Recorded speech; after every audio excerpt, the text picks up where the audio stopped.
Realms of Peril and Glory will begin after these short messages. We'd like to thank our patrons, Allie Hilton, Kevin Donnelly, and Abby Cole, for their support in making this series possible. If you'd like to join them and get ad-free listening, exclusive shows, behind-the-scenes access, and more, head on over to patreon.com/lightandtragic. Welcome one and welcome all to the very first episode of Realms of Peril and Glory. Welcome, it is so wonderful to have you here. My name is Zachary Fortais-Gomm and I will be your game master. Joining me is James Barbarossa. Hi, I'm James, and I'll be playing the voices of everybody that isn't the players that you're going to hear now or a random soldier. And playing with us is Maddy Searle. Hi, I'm Maddy, and I am playing Isadora Ravenwood, who is a first-level half-elf necromancer. I'm also here with Elizabeth Campbell. Hello, I am playing the second-level orc rogue Zongroff Growlshack. Pip Gladwin. Hi, I'm Pip Gladwin. I'm playing Torbrennan, the first-level dwarf paladin. And also Laura Gerling. Hello, I'm Laura, and I'm going to be playing the level 1 high elf bard, Maerydyth Winveer. Amazing. Thank you very much, guys. So we are going to be playing a game called 13th Age, which is a D20 fantasy TTRPG designed by Rob Heinstu, lead designer on D&D 4th edition, and Jonathan Tweet, designer on D&D 3rd edition. And it's published by Pelgrane Press. If you want to check out the game system yourself, please go to the podcast description for a link to the Pelgrane Press website. We are also going to be playing in a setting of my own design called Vael. Vael is a world of magic, monsters, and fantasy.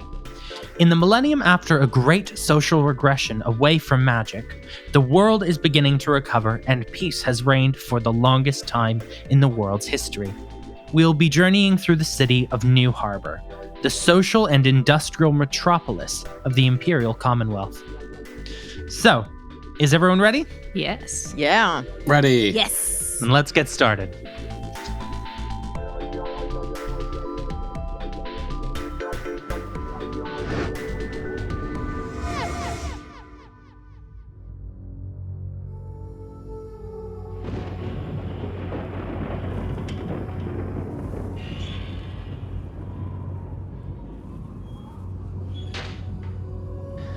You are gliding through burned and blackened streets.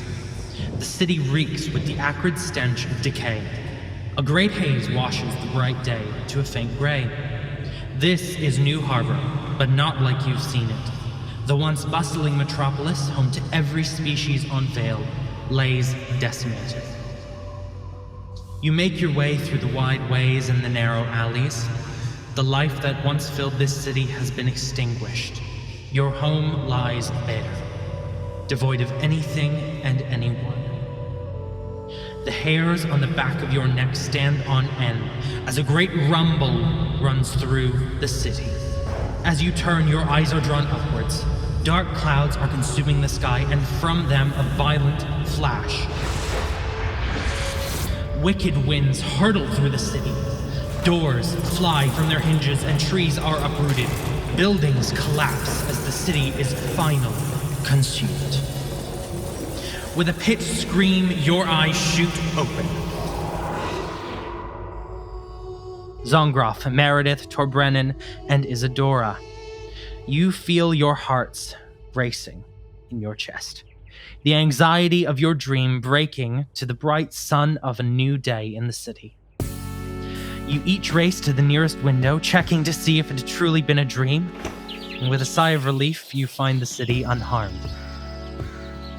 Zongroff. You see the familiar streets of the Ivy Lanes, covered in merchants trying to disassemble the mischief of students from the night past. And in the distance, Harbour Park and the hulking figure of Justice Hall, home to the New Harbour Watch. Maerydyth. You see dense buildings, narrow alleyways, and the familiar gray color of the ash lanes. Nothing has changed in the labyrinthian alleys that duck and weave through and into one another. If you crane your neck hard enough, you can just make out the flags of the Elven Dominion, the Imperial Commonwealth, and the Iron Brotherhood atop the grand mass of ships preparing to set sail across Vael. Torbrennan, you see these ships as well, though they are much closer. In Old Harbour, the sea laps at the shore and up against the original village out of which the city bloomed. Now, of course, built up and made into lavish homes for those old families of the city. From your small room, you breathe a small sigh of relief. Isadora, outside your window, you see the sprawling green gardens that cover the campus of Atrium. The Academy of the Arcane sits in the center of the city, the jewel of New Harbour. You see people zigzagging across the grounds, making their way into the day's classes. From behind you, you hear the voice of your roommate, Emily Potts. What's wrong with you? What are you doing? Sorry, I just I had a weird dream. It was probably nothing. It's probably fine. Anyway, Good.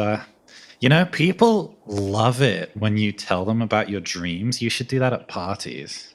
really? Oh, Yeah, that's a really good people tip. are super into it. Every time you meet a new person, just tell them some dreams you had. Doesn't matter how boring, it's fascinating. Oh my goodness, that is such a good tip. I will definitely use that. And Yeah. actually, I was going to ask you, are you going to be at lunch later? Yeah, I mean, I might be, but if I'm being honest, I'm kind of busy. I got a lot of to do, and it's a okay. packed day for me, actually. I understand. Yeah, it's like this school is super like prestigious, and you have to be like constantly keeping on top of all your work and all that stuff. So yeah, I understand. Cool. Oh, Okay. yeah, Maybe another time. Get it. So you get it. That's good. Through the letterbox in the door flies a little paper aeroplane, which makes its way over to you and unfurls itself in your outstretched hands, Isadora. It's a note from Professor Irag asking for you to join her in the quad. Oh, nice. Sorry, I need to run, but I'm sure that I'll bump into you later. Hope you have a good day. Don't see you worry later. if you don't. Don't worry if you don't. Okay, cool. No worries. See you later. You move through the tight corridors of Athril as students move every which way around you, and you notice that everyone is giving you more space than they are the others. It seems as though the students are slightly wary of you, even without consciously knowing it. Hey guys, how you doing? It's a nice day, isn't it? Yeah, it's really nice. Everyone Cool. mumbles and looks down away from you. A couple people meet your eye and give you a small smile. But as you go, you shoot down the spiraled staircase and out into the grassy quad that acts as the thoroughfare for students moving between the buildings. At the base of a large tree, examining its roots and mumbling something to Fauna, is an orc. Umber and orange with slim tusks that only just poke out of the corner of their mouths. This is Professor Irog. Hi, Professor. Ah, Isadora. Yeah, I'm glad that you got my note. Yes. What would you like to talk to me about? Oh, well, I was just going to invite you to the prayer event for Kinris at the Church of Rose this evening. I'm sure everyone would appreciate it if you were there. Oh, yeah, of course. I'd be happy to. It's just that, even though I obviously worship Roz, my medallion and everything, everyone can see, but I've never actually been to a proper service before. The whole organized religion thing is kind of a mystery to me. So, is there anything I should know? I wouldn't worry about it. There's nothing organized. It's just in honor of Miss Dorai, who, as you know, was missing recently. I wouldn't worry too much about that. Oh, by the way, I know you appreciate the more interesting parts of herbology. I found these nightcap mushrooms for you. Oh, thank you. Oh, these are brilliant. Oh, I can't wait to use them in my potions and stuff. That's so cool. Yeah, Thank you. I wouldn't consume them unless you particularly need to be unconscious. Okay, that's a good tip. I'll remember that. Yeah. Thank you. Isadora, for a moment, you are jolted back into that dream.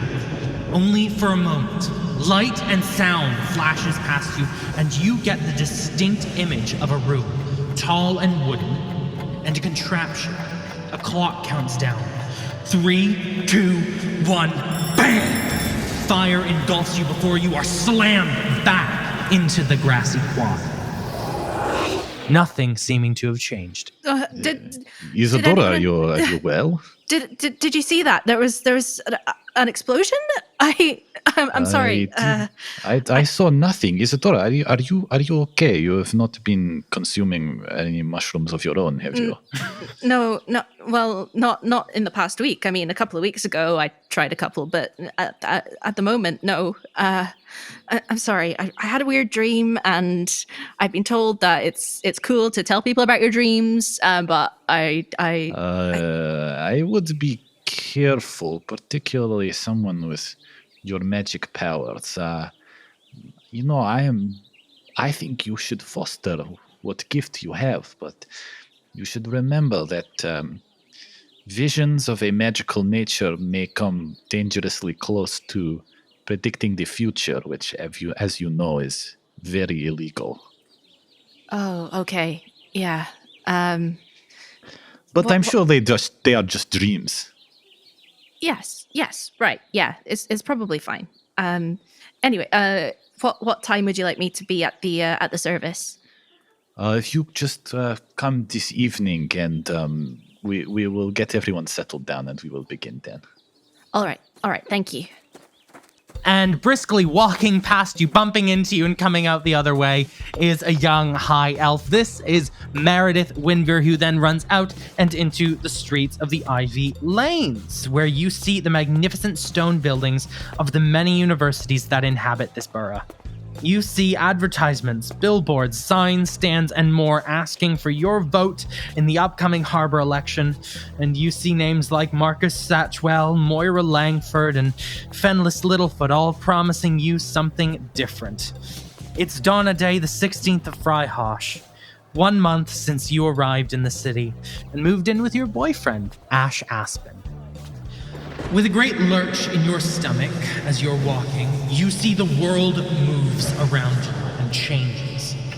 You see a hand, a strange symbol inked into it, a half circle running along a horizontal line. Beyond those hands, you see the great hands of the new Harbour Grand Clock Tower deafening door bursting in an explosion that engulfs everything. And with a final great lurch, you are back on the streets of the Ivy Lanes. You realize you're late for work. Oh, God, too much coffee this morning. Right. Okay, I'm gonna just keep dashing to work, I guess. Great. As you make it through the streets of the Ivy Lanes, you finally make it to a place called Cafe Pirelli, and you walk in the door. Cafe Pirelli looks like a place you might find in the Ash Lanes, actually. Run down with bare exposed walls, wooden furniture, worn down over time, and a staff consisting of beleaguered and disheveled employees. Altogether, the place has the charming aura of somewhere that is just getting by, but thriving nonetheless. That is, of course, until you look a little closer and notice that the brick wall is exposed on purpose and with tasteful spackling. The wooden furniture has not been worn down by decades of use, but by clever workmen's tricks, and naturally the staff were not beleaguered because of destitution, but because of the latest trend diet, which had them running on mostly coffee and watercress. To the trained eye, this was merely the illusion of struggle. Or as the owner and your boss, Lorenzo Pirelli, so crassly exclaimed, poverty chic. Lorenzo was a gnome whose biology you were sure consisted of two things: ignorance and hair grease. Hey, Maerydyth, you're late for work. Come on, what are you doing? Sorry, Lorenzo. Just having one of those, those mornings and, you have these weird caffeine dreams. And I think it's the watercress as well. It's kind of getting to me a little bit. Yeah, a lot of people on the watercress these days. Not sure what the appeal is myself, but whatever. No, just get behind the bar. It's fine. Just get behind the bar. Don't worry about it. Okay. Oh, hey, by the way, there's bookings for the open mic night. They're open. I know you wanted a spot. Oh, yeah, that would be great. I'd love that. I'll put you down. Really keen. Thank you. And he lets you know that open mic night will be tomorrow on Fam's Day, the 17th of Fryhosh. So you get behind the bar and you start serving customers. You get through one or two customers eager to get their morning coffee, and the next customer up is a high elf, a student, and actually you recognize him. Maerydyth, hello. It's me. It's Tavin from school. Tavin, it's so good to see you. What are you doing around here? I'm so glad to see you here. It's just great. You're working here now. Yeah, so basically I've come out this way. I kind of, I was at school, things were fine, and then I was just thinking like, you know what? Screw it.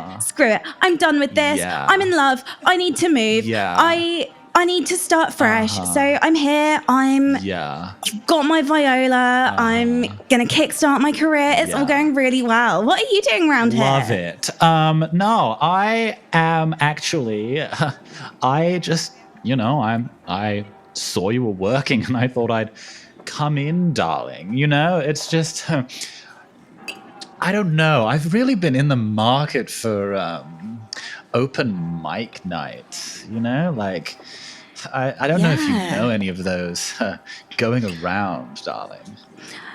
Actually, yeah, we've got one happening here tomorrow. That's I'm playing, so I'd love it if you could be there. Yeah, I'm so glad that you, my best friend, Maerydyth, invited me. I feel like we got on so well at school. I feel like we did. I miss the good old days. You were the rebellious but youngster, and I was somewhere else, I'm sure. I mean, you taught me everything I know, let's be honest. Sure. I didn't teach you everything I know, but I'm sure I taught you everything you know, darling. And he orders his coffee and very succinctly moves off, thanking you for the invitation. Next up is an orc. It is an orc dressed in the uniform of the Harbour Guard. This is Zongroff Gralshak, here to get her morning coffee before she goes on to Justice Hall for her first early morning meeting. Hi, welcome to Cafe Pirelli. What can I get you? Hi, just coffee, just black coffee, please. Because we've started serving this new thing here called the Winver Whip. It's actually my specialty. Are you interested in trying one of those? Not today. Just like a cup of black coffee. No problem. I've got it. Cool. And I'll make her black coffee. Amazing. So as your coffee is being made, Zongroff, you notice that there's a bird person that you recognize, a bird folk in the colors of a peacock, and you remember, oh yes, this is Oksana Lucia. Yeah. I give a kind of half wave, half smile in her direction. Gralshak. It's Oksana Lucia for the Harbour Tribune. Yep. No, I saw you. Good morning. Yeah. If I might ask, I hear you on a big case. Right now, I'm just getting coffee. That's my case for the morning. I don't know. I mean, I heard people are going missing, right? This is a big case for you, isn't it, for a junior officer? Well, we do what we can, but again, just here for the coffee. I noticed that Detective Ironbone isn't handling this. Is he also missing, or is this just police negligence? Look, I'm not trying to be rude. I just, if you want to do this, maybe we can do this, at the station, somewhere a bit more formal. I really can't stress how much I just like the coffee right now, and get that. Gralshak. I've got a black coffee for a Gralshak. I snatch it and try and move out. Officer Gralshak, doesn't the public have a right to know if they're in danger? You have a nice morning. Is this related to the rapscallions? I heard their kid went missing in the Ash Lane. Zongroff, you make your way out of Cafe Pirelli, attempting to avoid eye contact with any of the politicians smiling down at you from the posters flashing with arcane lights, and nevertheless, you catch the eye of a friendly-looking dwarven woman claiming she will be a regent for all of the city, and next to her you see the tusky grin of the Sunset Lanes counselor for 3 terms running, your big sister, Vilskrat Gralshak. Yeah. I mean, it's a good photo. I'm not gonna lie. It's a good photo. With a sudden rush that you were not anticipating, the floor falls out from under you and you tumble through black. You feel yourself collide with something hard and wooden. Around you, you hear tick, tick, tick, tick, tick, and the huge machinations of gears and cogs all working together as one. Then you hear it again, different this time.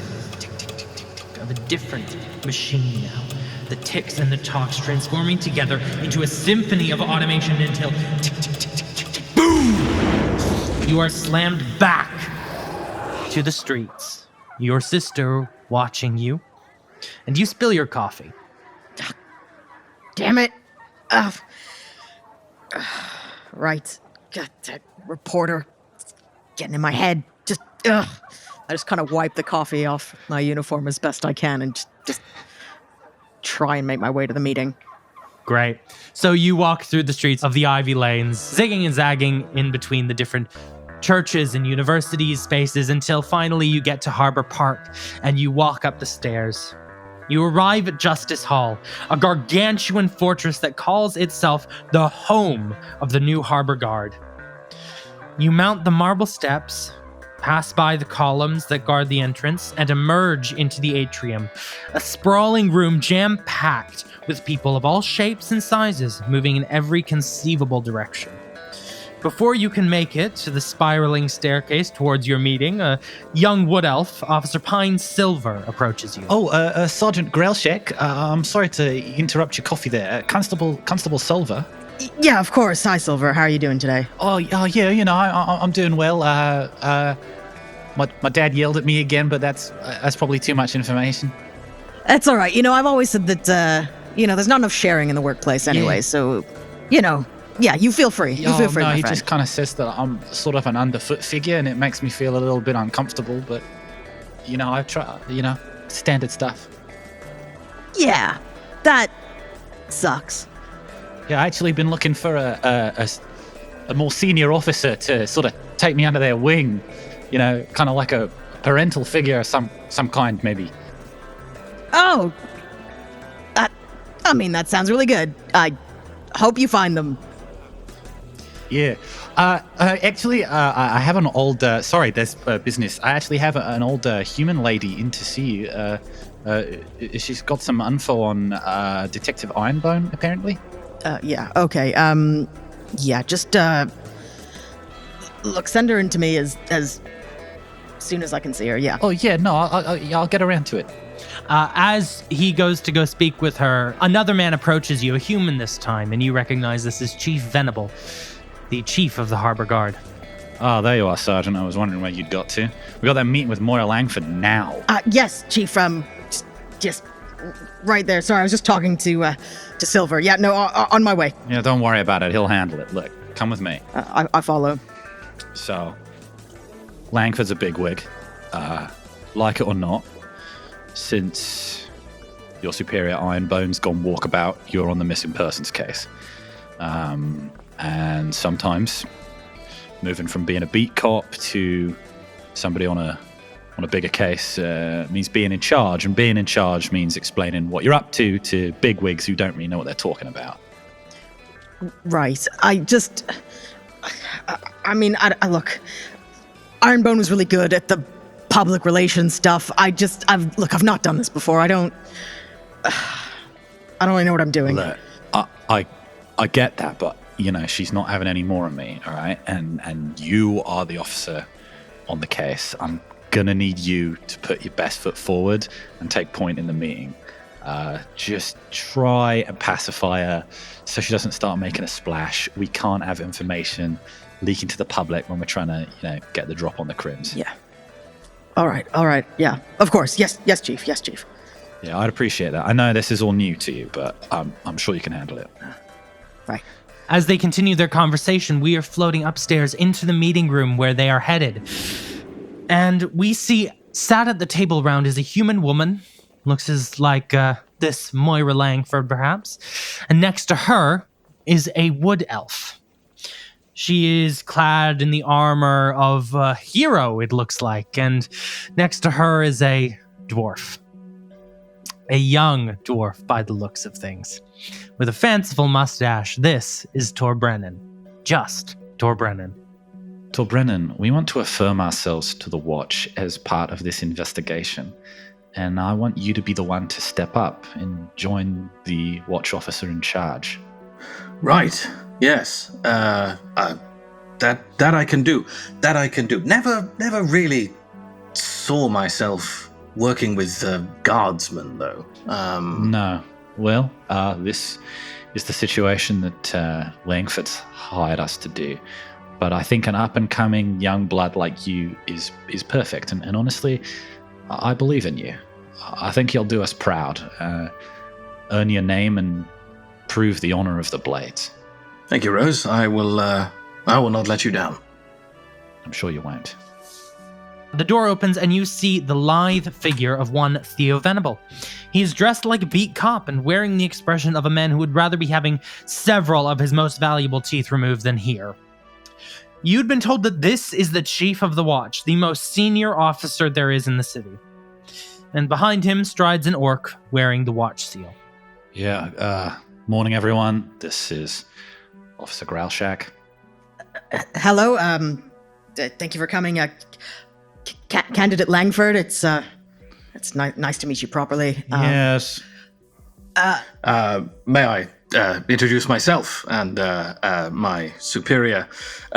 This is Rose the Swift of the Blades of Valorous. I myself am Torbrennan, simply Torbrennan for now. It is a pleasure to be here and quite a pleasure to meet all of you. Mr. Venable, you must be. Yeah, that's right. And I do not believe I have had the pleasure. I gesture to Grum. Not you specifically, but I know we've met a fair few of your kind. Yeah, well, good. Sergeant Growlshack, I'm taking over the missing persons case. Ah, yes. Wonderful. I hear we will be working closely together. Right. Because you're here. A blade of Valorous. Yes. Right. I look at the chief, kind of. A bunch of bloody vigilantes, but they've been hired for the case. That's just what we're dealing with today. Is this Langford's doing? Yeah. Seems like she doesn't really feel like we're pulling our weight on this one. Yeah, well, look, she's rich. She's got the money. She can hire private security. Right. Yeah. Well, it's lovely to meet you, Torbrennan and Miss the Swift. Yeah, you can call me Rose. Very nice, Rose. Zongroff. Yes. Good. All getting along. Wonderful. Right, well, I think it's probably time that we actually get down to business here. No less than 7 people have gone missing recently, including my own grandfather, who is a very prominent member of this city's elite. Yes, yes, thank you, candidate. I assure you that the Harbour Guard is doing everything in our power to find what's going on and to assist all the families of the people who've gone missing. Well, I'd hope so, given that one of your own has gone missing as well, one of your captains. But I would have thought you'd have had more leads by now. Well, of course, just because not all the information's been made public doesn't mean that there's not many leads that are being considered by the Guard. Well, perhaps we ought to make a fair bit more of it public. I feel like the public has the right to know, and maybe if we outsource this, we might get any information. Well, I see we have certainly outsourced some of it. I look directly at Torbrennan. Well, now, if I may, Madam Candidate.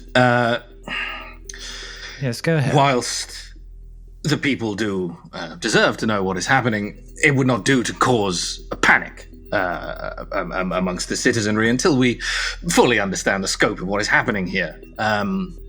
I would say that the Guard, it would seem, has been doing everything within its power to take care of this issue. But perhaps, all respect, perhaps the Guard's power is not necessarily sufficient. which is why you have hired us. And here we are. So I say, why are we wasting time around here? Let's go and get to the bottom of this thing. I certainly feel that they have been rather insufficient in solving this case on their own, which is why I have taken the liberty of hiring you, Honorable Sir Dwarf, and the Blades of Valorous to assist the Watch in their work, out of my own personal funds, might I add. Yes, well, of course, that is your prerogative to do that, candidate. I'm sorry, I'm willing to keep this under wraps for the moment, just for your own sake. I respect your reasoning, but honestly, I have a duty of public opinion. My hands are tied. Yes, well, and we have a duty of public safety, and sometimes things need to be kept quiet while things are being investigated, and Zongroff is just kind of tapping a pen nervously. Well, I feel that getting this sorted is the best route for public safety, and I think if letting that out of the bag is the best way to do that, then that's the route we should take. But for the moment, I will permit you and the Blades here to work together to sort this out. Now, if there is some sort of shadowy wrongdoer behind these disappearances, it would not do to immediately let them know that we are on the case. Perhaps a level of subtlety is what we need here, and believe you me, I know a thing or two about subtlety. I will stand gleaming. A light that should not exist in this room twinkles off of your armor. I audibly clank as I stand up. I wipe coffee off of my armor. Is there a skylight in this room? Torbrennan, one moment you are stood looking rather dashing in this room, and the next you are flying through inky black. Your entire being is hurtled through nothing, until finally you land, touching down on the cobbled streets you've come to associate with Newhart. Everything is covered in a haze, obscuring the buildings and people around you. Through the haze, you can hear distant screams. You walk forward, and through the haze emerges a huge mass on the ground. As you get closer, you see the face of an enormous clock, the metal twisted and contorted. There are deep gashes in the ground where you think the clock face must have landed. You feel a tug behind your belly button, and the last thing you make out before you are yanked away are the hands, one towards 11 and the other towards 4.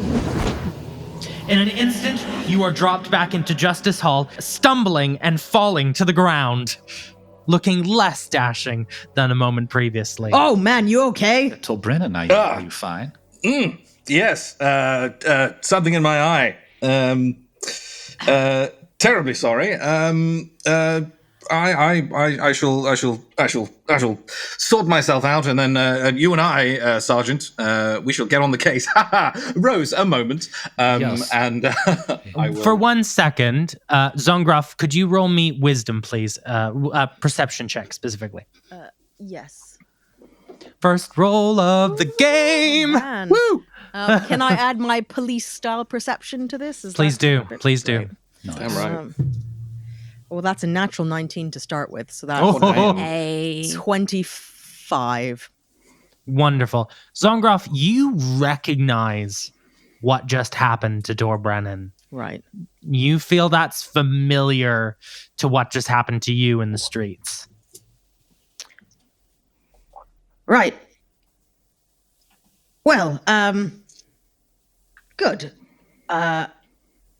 It'll be nice to have some support. I try to smile at Torbrennan as he's I'm trying to sort get of Rose's nod eye. and smile, and I'm Yes. just sort of trying to take Rose out of the room for a second. Great. Rose, you are led out of the room by Torbrennan as you speak out in the hallway for a moment. Torbrennan, what was it? Okay, so never happened to me before. You know when people get visions of like the future, in all the stories, there's always a vision of the future, some terrible portent, and then the hero has to go and solve it and fix. I just had one of those. I'm following you. I just had one. There was a clock, and it was a lot of smoke, and I think something was on fire, and there was an 11 and a 4, but I couldn't. I don't remember which of the hands were on the 11 or the 4. That's going to come into play. That's going to be, that time very important to everything that's about to happen. Yes, that sounds like particular details that you should maybe be jotting down. Okay, good. Genuinely, I honestly thought you might have been more skeptical. It sounds like that maybe this is something to do with your future here and your part in this quest. Well, I mean that, yes. I would say maybe don't let it get in the way, or let the watch notice that maybe you're, falling over and seeing things. Well, okay, sure. I fell over a little bit. That's fine. You went right over. All right. Just flat on the floor. Okay.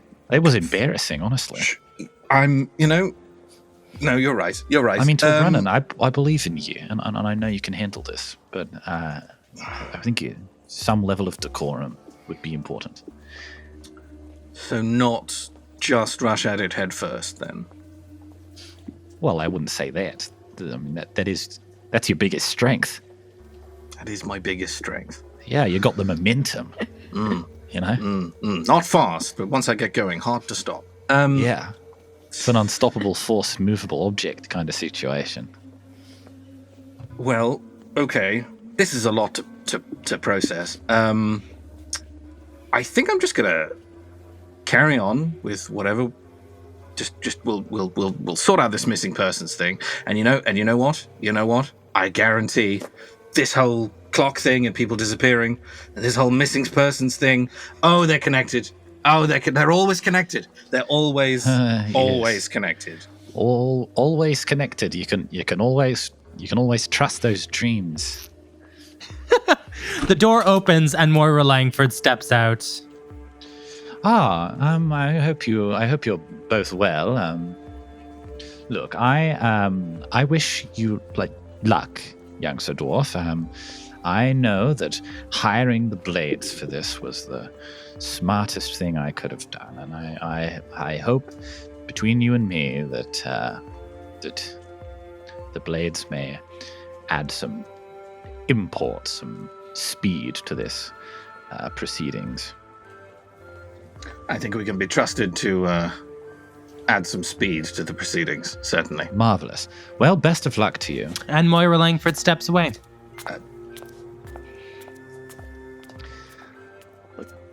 I believe in you, Torbrennan, and I'm sure that whatever it is you're seeing, it's going to lead you in the right direction. I'm going to go and join Moira. Yes. Perhaps mention it to Elias if you see him before I do. He's the longest standing member of the Blades. I mean, he must have experienced something like this before. I'll bear that in mind. You're representing us now, Torbrennan, and I think you'll do a great job. Thank you, Rose. Good luck. And you too.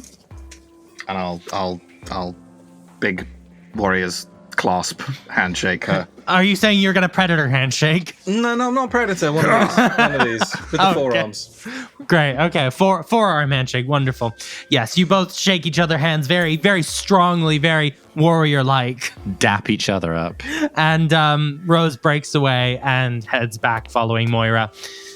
And you see Chief Venable also exits the room with a nod to you, wishing you luck, and walks away as well. I will, if he nods at me, I'll give him an ostentatious bow that I'm certain will irritate him. Jesus Christ. Roll. Can you do me a favor? Yes. Roll me a dex check. I fall over with the again. background. Sure. With traditional blade of valorous, ostentatious greeting. Oh man, that's vast. That's like 24. Describe to me how you bow. In the time it sort of takes him to turn slowly and do a little, an acknowledgement nod, I have thrown my right arm out to the side, placed my left hand sort of in the middle of my chest, stepped back with my right leg bending, keeping the left leg straight, and I lower and bow and sort of sweep out my blue sort of cloak as I do so. Great.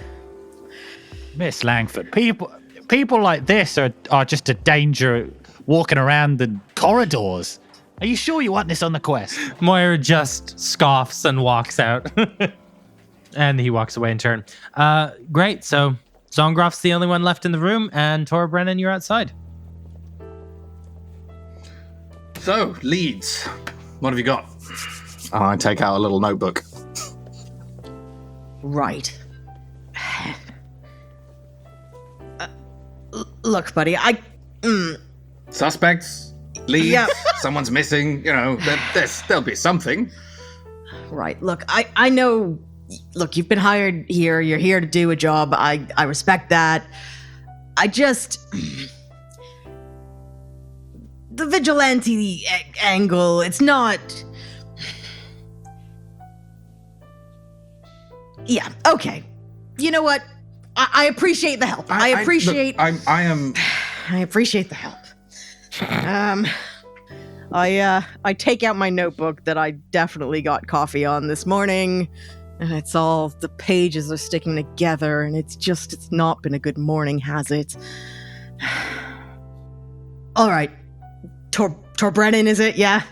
Yes. Look, we got 7 missing people now. They've all just disappeared without a goddamn trace in the city. And one of them is Captain Ironbone, who was in charge of this case until he went missing. I was just supposed to be the junior on this. I was just here to help. This is, it was great. I thought this was great. This was like a big case. It gets me off the streets, gets me away from just having to tell kids to stop writing on walls and stuff. I thought, oh, this is exciting. This is going to be a big, big thing that I'm going to have my mentor, Captain Ironbone, to help me. And he had all the clues and all the evidence, and he was thinking it through. And then, anyway, he disappeared. So I'm in charge now. Yeah, it's been 4 days. And I'm in charge now. I take a step towards Zongroff. Sergeant, you seem... what's the word? A little stressed, perhaps. I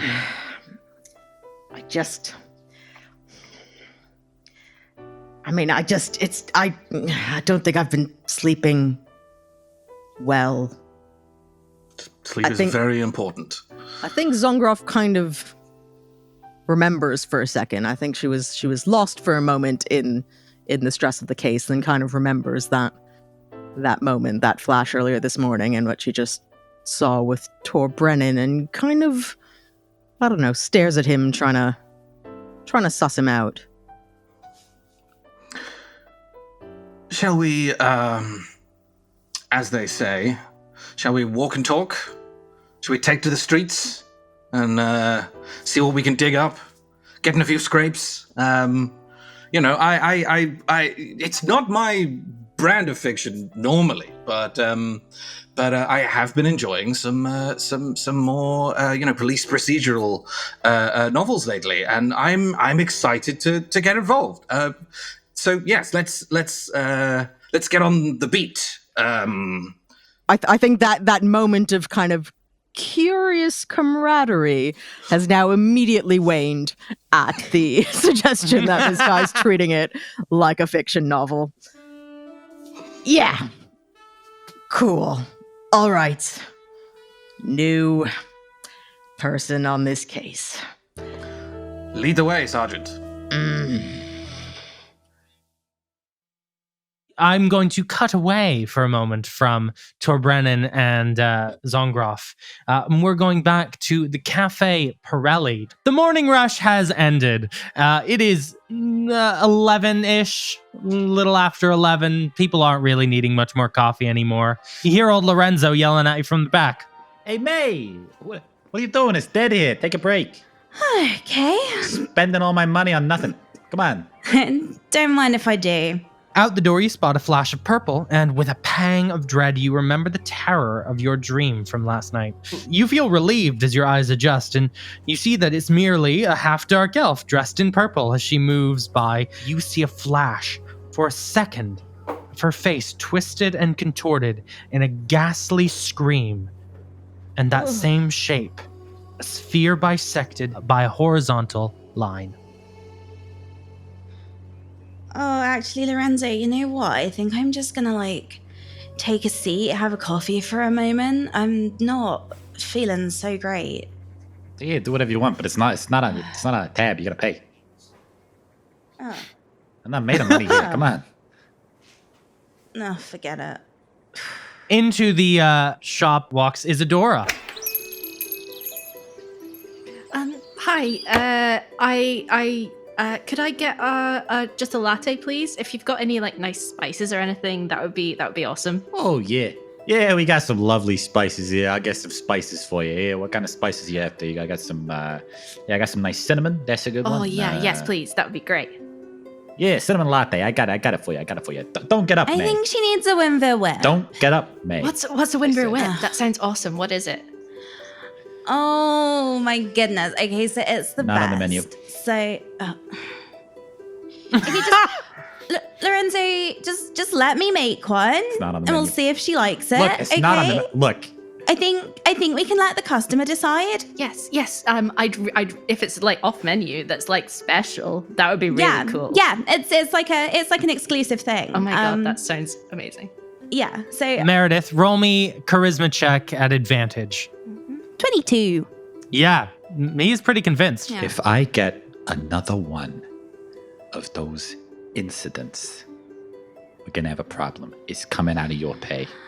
I don't know what you're referring to. And then I walk behind the bar, start making the coffee. I did get you to sign that non-disclosure agreement. That's fair. We are pretending that didn't happen.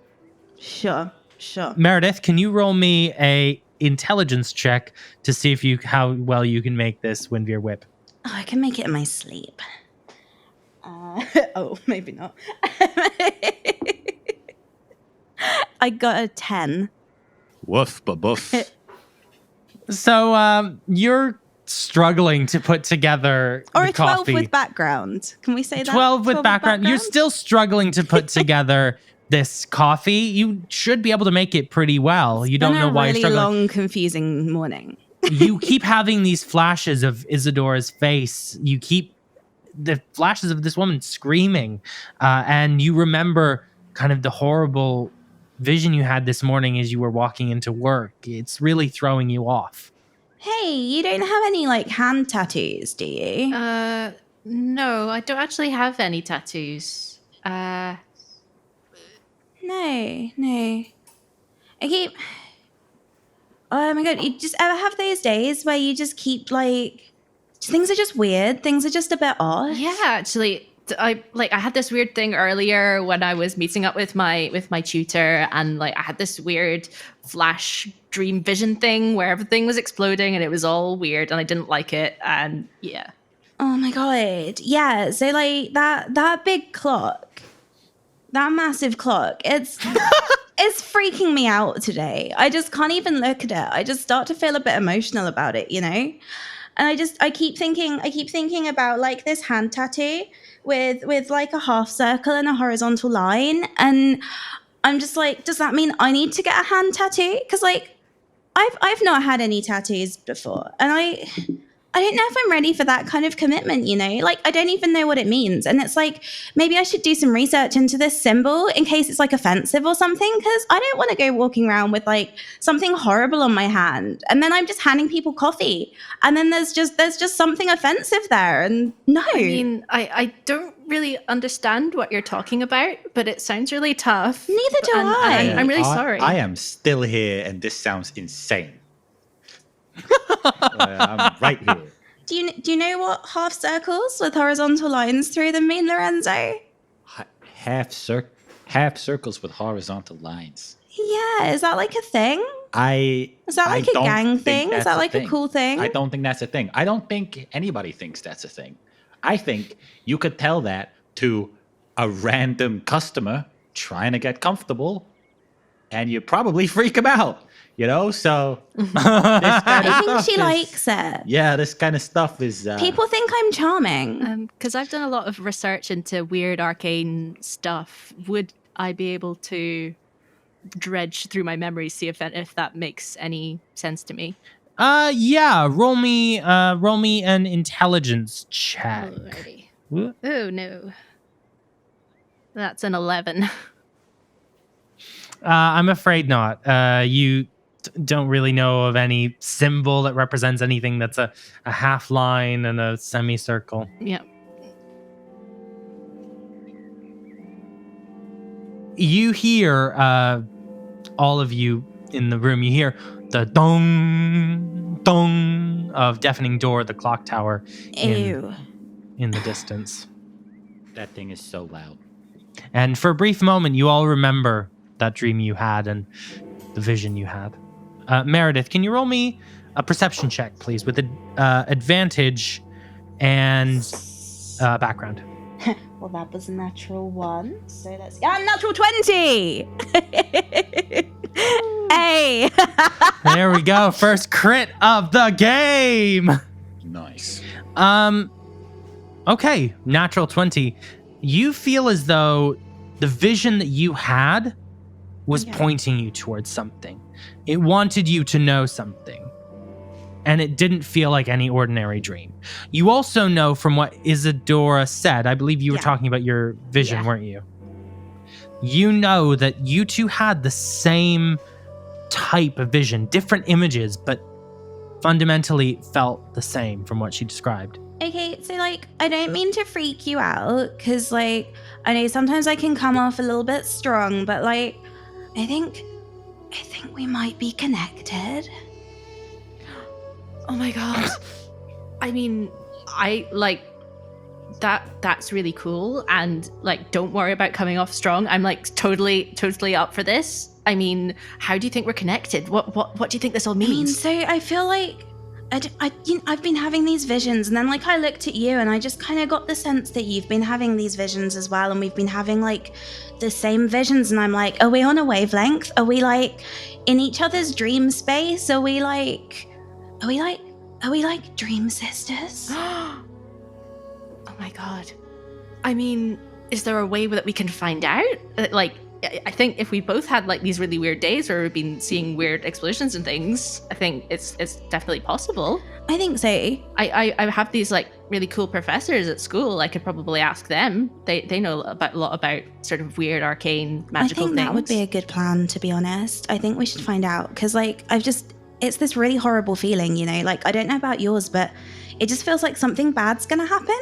And I feel like feel good I should probably kind of be doing something. I mean, we could go and ask my professor Yorog for help, because they know a lot about like well, actually maybe not them. They know a lot about plants. That's probably not useful right now. Anyway, I mean, yeah, I think there's a time and a place for plants, and I don't think this is the time and the place. But like, I'd love their tips on some just good plants for interior decorating, to be honest. Like, I mean, I'm staying in a real grimy place right now, so yeah. I think I need some house plants. If you ever need a shopping buddy, I mean, this gal right here, I'll hit you up. That would be so great. That would be so good.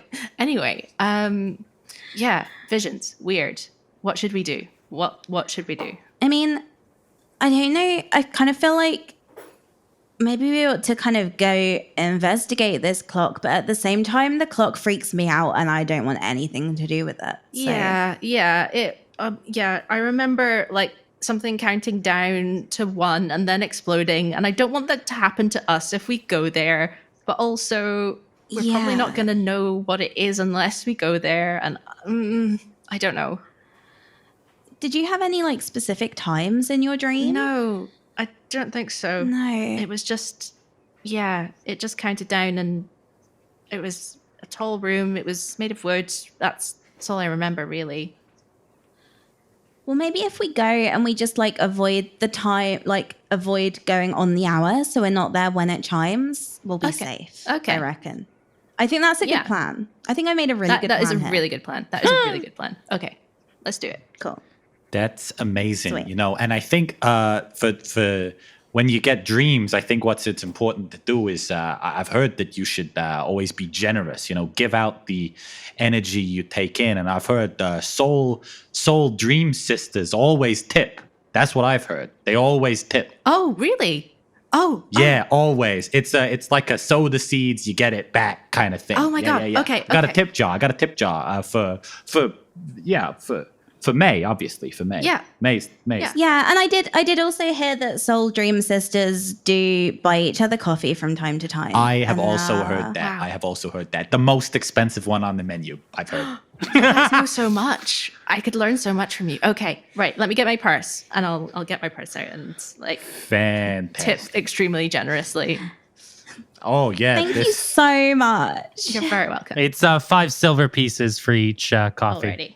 Yeah, that's definitely 5 silver pieces worth of positive energy that's going to go back to you in your visions or your dreams or your miracle quests or whatever. Oh my goodness, thank you. Isadora, could you roll me an intelligence check, please, with advantage? Certainly. I got a 21. 5 silver pieces is, not out of the question for coffee, but it is certainly on the high end of how much one could charge for a cup of coffee. Oh, it's for the Wimford Wiltshire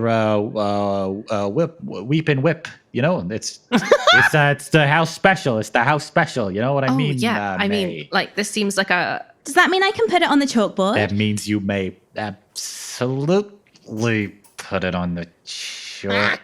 It's all. Thank you so much. And then I'm just gonna scroll. No, wait. I'm sure there's like some gorgeous calligraphy going on. That's permanent marker. Permanent marker. I'm just gonna. I'm just in a messy caffeinated scroll.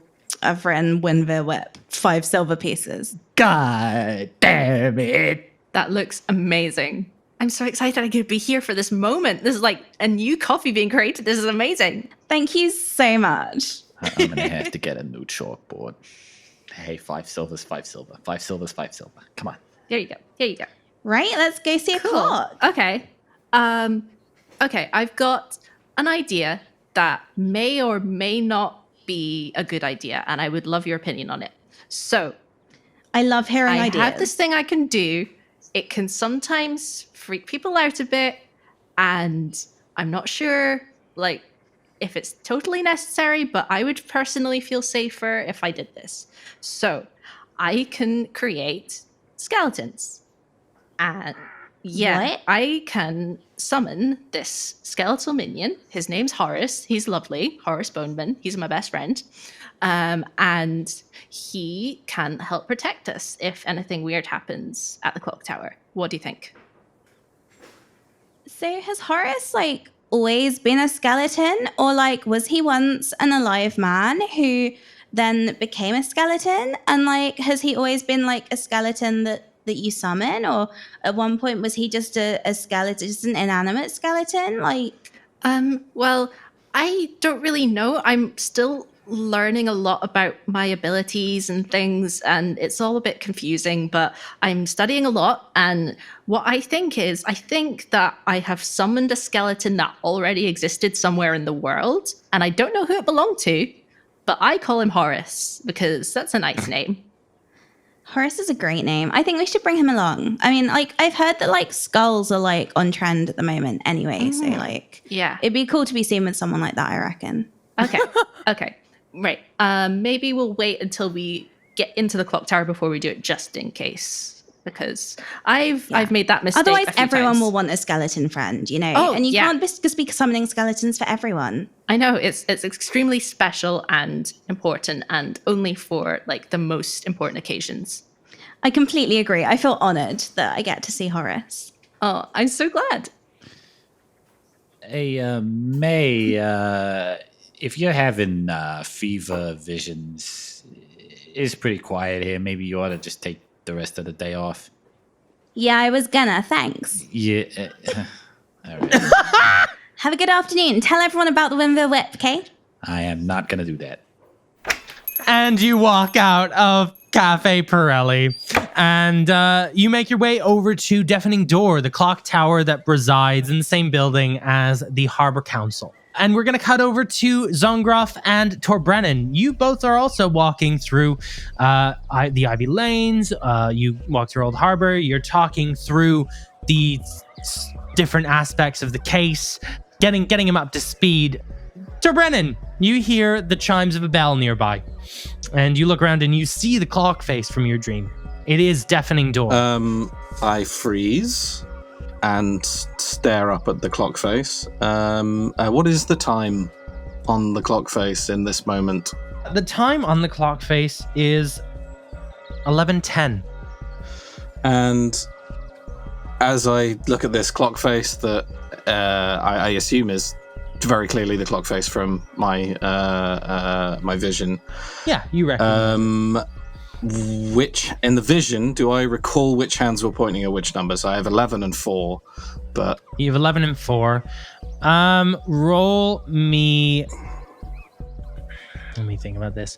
Roll me perception again. Yeah. At a disadvantage. Fuck yeah. Love a disadvantage.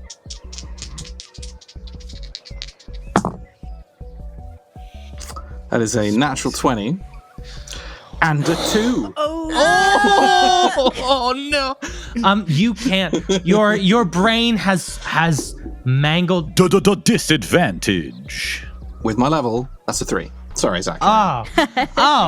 Well, 3. Why didn't you say so? I just want you to be able to be giving the correct amount of information. Disadvantage plus level. I prepped different information for a 3 rather than a 2, so this is handy. Your brain has really muddled. You can see both the long hand at 11 and the short hand at 11. Likewise, the same for the 4. Okay. Well, in my head, if 11:4 was the time that this thing was going to blow up, and it's 11:10 now, it would have already blown up. The hand. The hand was at 4. Right. Right. So if it was 20. the minute's hand, it would be 20. So it'd be. Oh, I see. Right. Sorry. Yes. I'm remembering how clocks work. Yeah. Please cut this out. Analog clocks. Really something we're going to need to educate our Gen Z listeners on. Pip, you're doing it in character. I am doing a character. I'm an idiot. I mean, do I notice him freeze and stare at the clock? Absolutely. 10 seconds while he's just staring at a clock. Freezes for like 10 straight minutes. You all right there, new guy? I spin around. Oh.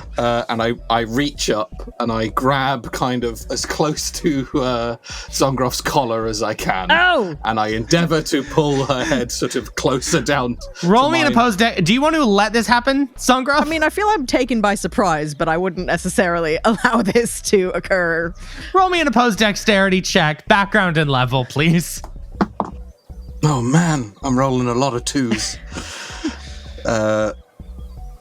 I mean, I got an 18, Harry. I mean, you definitely Right. beat me. It doesn't... So I have a dwarf just tugging at my collar. I grab onto Zongroff's collar and just one arm pull up myself. Oh, I attempt to pull her down. It doesn't work, so I just pull myself up to Amazing. Zongroff's face. Absolutely. Sergeant, I have very little time to explain this to you. I have reason to believe that something terrible is about to happen, and it involves that clock.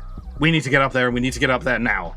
and I let go, dunk, back onto the ground, and I spin, and I just charge towards the building. Great, I don't know how to get in. I don't know how you get to the clock tower. I run at the building like... While you're running away, roll me a quick perception check. I'm good at those. With advantage! Oh, yeah. Why? Because it's obvious and no one's trying to hide it. That is that's a natural 1 and a natural 20. You see a person leaving the door through the clock tower. The door is still open, and as the door is shutting, you shove your foot in and you can get into the clock tower. Well, hey, where are you going? Where are you going? You see me disappear. I go into the clock tower. I chase after him because I guess he's my responsibility now. Great. You bolt into the clock tower after managing to pull off the same maneuver as him getting into the door. If I can add one thing just on the end of that, just to upset, not just because I think this would upset and worry Zongroff even more. As I'm charging, as they get closer to the door, I think the thing that I catch the door with is not my foot, it's my sword. This massive two-handed sword which I draw whilst running. Inappropriate! This is inappropriate in the streets! Fling it open with the sword and just like disappear in, and you hear like a battle cry as I go into It's reverberating. So, Maerydyth, Isadora, do me a favor, roll me perception checks, both at advantage. All right. 18. Oh, but perception is, I know you just said it, wisdom? Wisdom background level. Lovely. 24. 16. You both are walking towards the clock tower investigating things, and you see a dwarf draw a sword, screaming, running into the clock tower, and an orc in the Harbour Guard uniform run after him, yelling, Hey, you can't do that! Do I recognize that it's the orc that I served a black coffee to this morning? Yeah, and actually, Isadora, you recognize the orc as well. This is Zongroff Gralshak, member of the Harbour Guard. You have to check in with the Harbour Guard occasionally, and let's just say there have been a couple incidents on the streets, those moments where you learn not to just summon skeletons willy-nilly. Oh, it's that Sergeant Gralshak? What? Why is she running after that man with the massive sword? I don't know. And do you reckon they had like scary clock visions too? Oh my god, what if they did? They might have done. I think we should follow them. Okay. Yeah. Let's do it. Okay, great. Cool. Yeah. Totally going in the big clock. There are guided tours once a week. Come on, Torbrennan. How about you filthy timepiece? And I'm the clock. Isadora, Maerydyth, you run into the tower, still able to get in through the unlocked door, seemingly, surprisingly. Can I just sidebar? Can I just hilariously sidebar? And this is a little bit meta, but I think that's okay. We're recording this. Like, straight up, that person who walked out is the person who did it. Like, they've gone. Yeah. They walked out. That was them. And they've gone. If I'd been more switched on, I'd be like, well, hang on, who's that guy coming out of it? But it's like, no, the tower. Amazing. Go! So, Torbrennan, you are running up the steps of the clock tower. You are getting to the clock tower room. Gralshak, Zongroff, you're desperately trying to catch up with this somehow speedy dwarf. He's so short but determined. And you hear ambling behind you are two young women just saying, but what if they had visions too? What if they had visions too? And climbing up after you. Torbrennan, you reach the door first to the clock tower room, and Zongroff a moment later catch up to him. The door is closed. Okay, I wouldn't break my stride. I would kick it as hard as I can. Absolutely. Roll me strength, please. This is a dramatic thing to do, so I feel I'm going to add my Blade of Valorous background to this for kicking a door in. Please, yeah. Absolutely. Man, that's a +8. That's a natural 20. Oh! That's a natural 20, but that would be 28 with bonuses.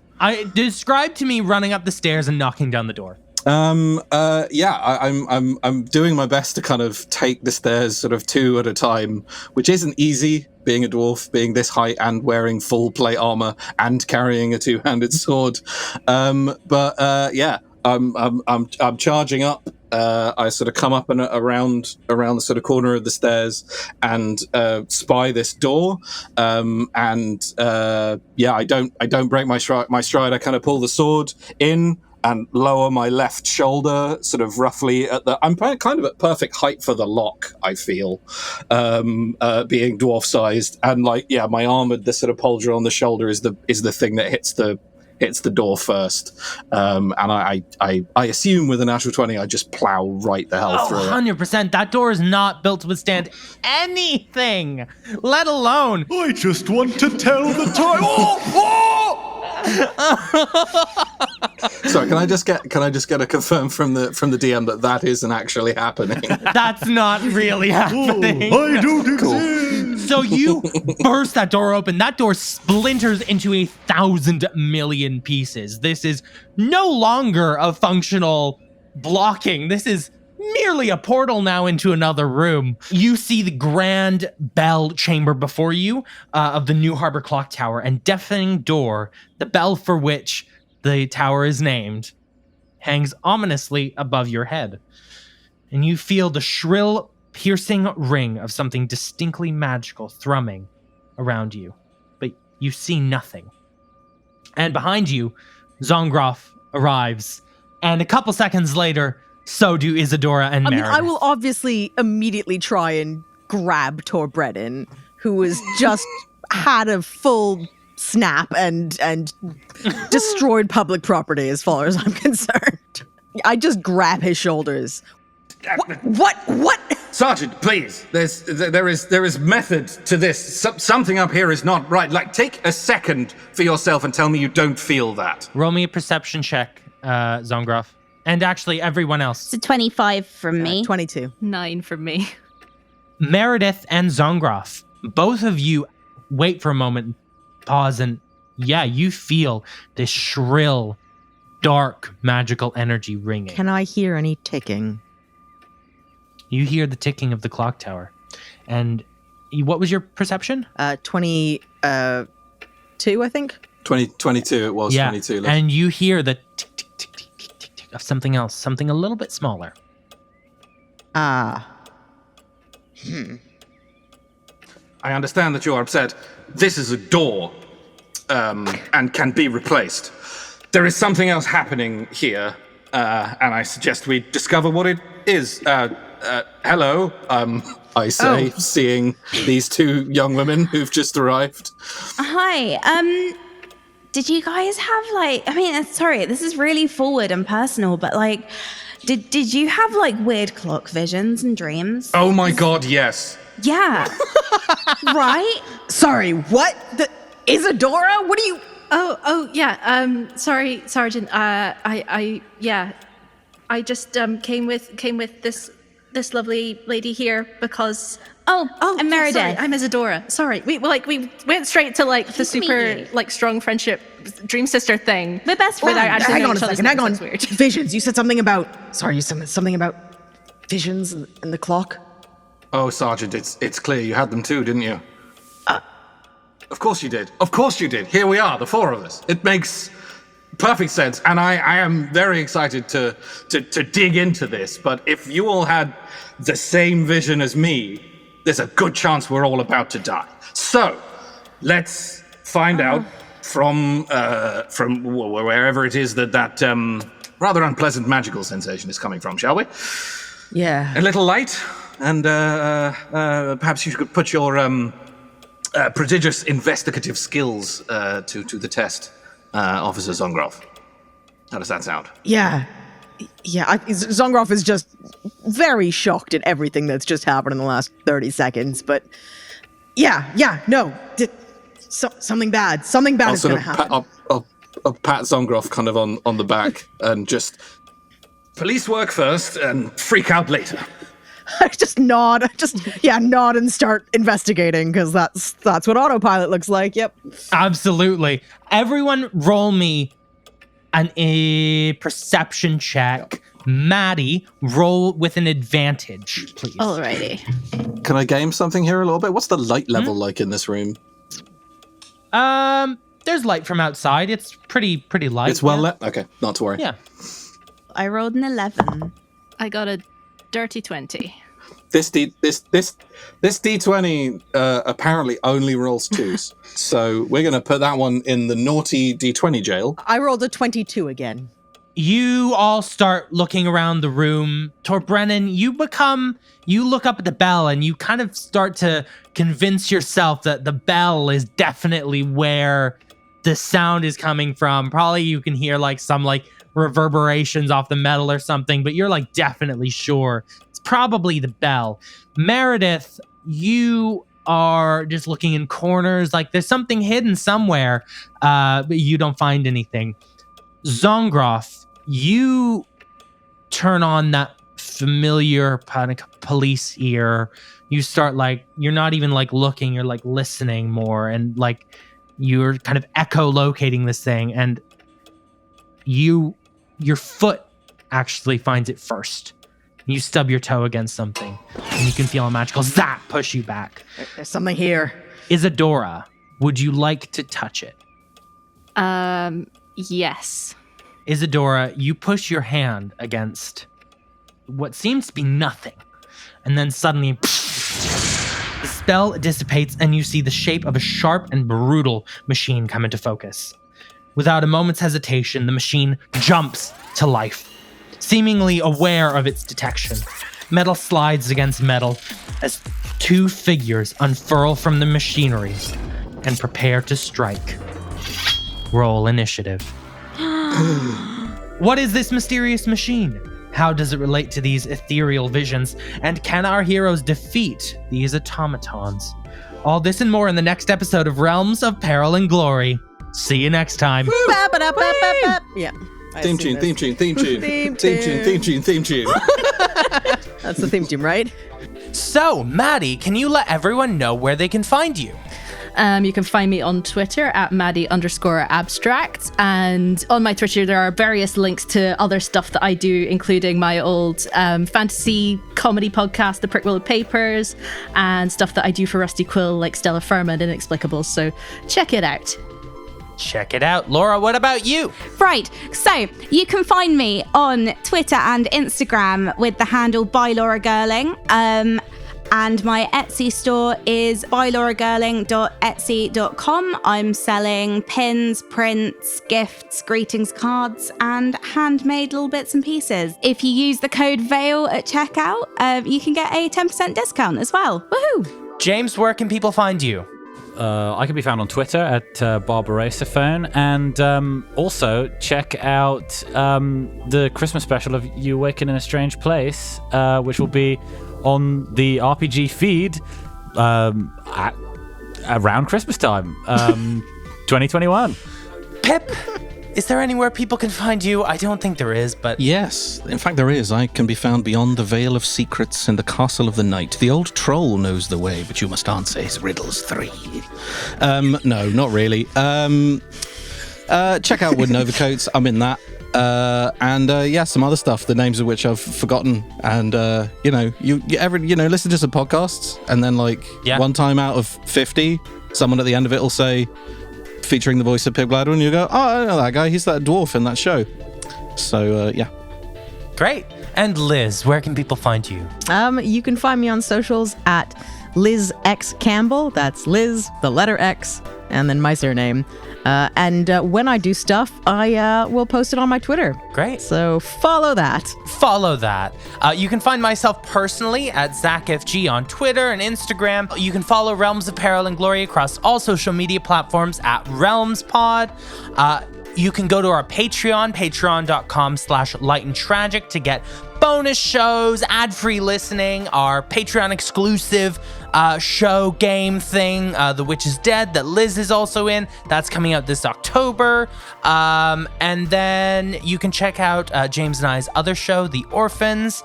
And you can also get our merch at the link in the description. Thank you guys so much for tuning in. Goodbye.